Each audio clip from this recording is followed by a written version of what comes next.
Macmillan Audio presents Red, White, and Royal Blue by Casey Mcquiston.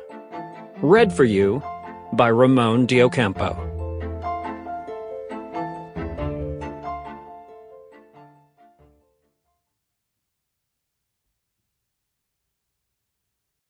Chapter 1.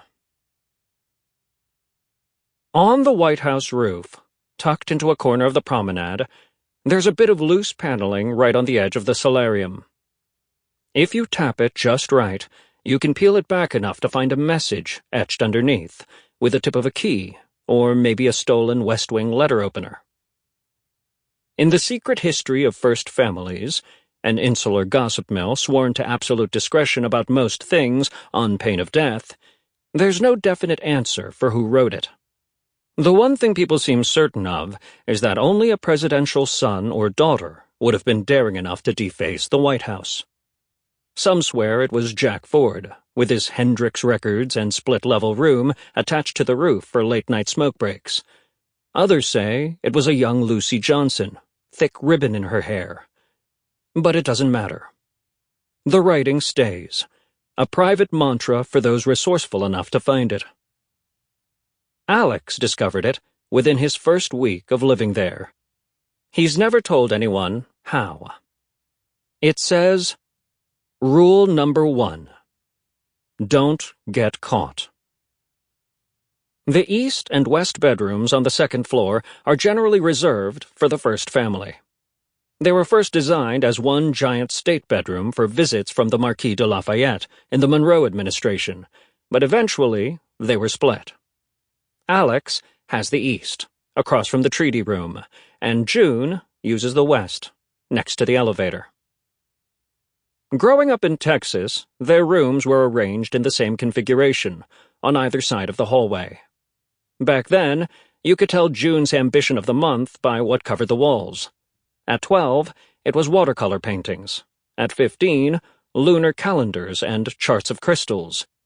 At 16, clippings from The Atlantic, a UT Austin pennant, Gloria Steinem, Zora Neale Hurston, and excerpts from the papers of Dolores Huerta. His own room was forever the same, just steadily more stuffed with lacrosse trophies and piles of AP coursework. It's all gathering dust in the house they still keep back home. On a chain around his neck, always hidden from view, he's worn the key to that house since the day he left for D.C. Now, straight across the hall, June's room is all bright white and soft pink and minty green, photographed by Vogue, and famously inspired by old 60s interior design periodicals she found in one of the White House sitting rooms. His own room was once Caroline Kennedy's nursery, and later, warranting some sage-burning from June, Nancy Reagan's office. He's left up the nature field illustrations in a neat symmetrical grid above the sofa, but painted over Sasha Obama's pink walls with a deep blue. Typically, the children of the president, at least for the past few decades, haven't lived in the residence beyond 18. But Alex started at Georgetown the January his mom was sworn in, and logistically, it made sense not to split their security or costs to whatever one-bedroom apartment he'd be living in. June came that fall, fresh out of UT. She's never said it, but Alex knows she moved in to keep an eye on him.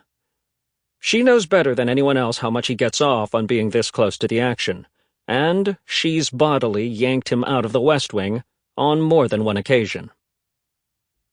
Behind his bedroom door, he can sit and put Hall & Oates on the record player in the corner, and nobody hears him humming along like his dad to Rich Girl.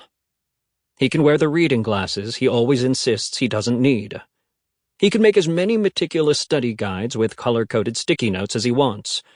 He's not going to be the youngest elected congressman in modern history without earning it, but nobody needs to see how hard he's kicking underwater. His sex symbol stock would plummet. "Hey," says a voice at the door. And he looks up from his laptop to see June edging into his room, 2 iPhones and a stack of magazines tucked under one arm and a plate in her hand. She closes the door behind her with her foot. "What did you—" Sample complete. Ready to continue?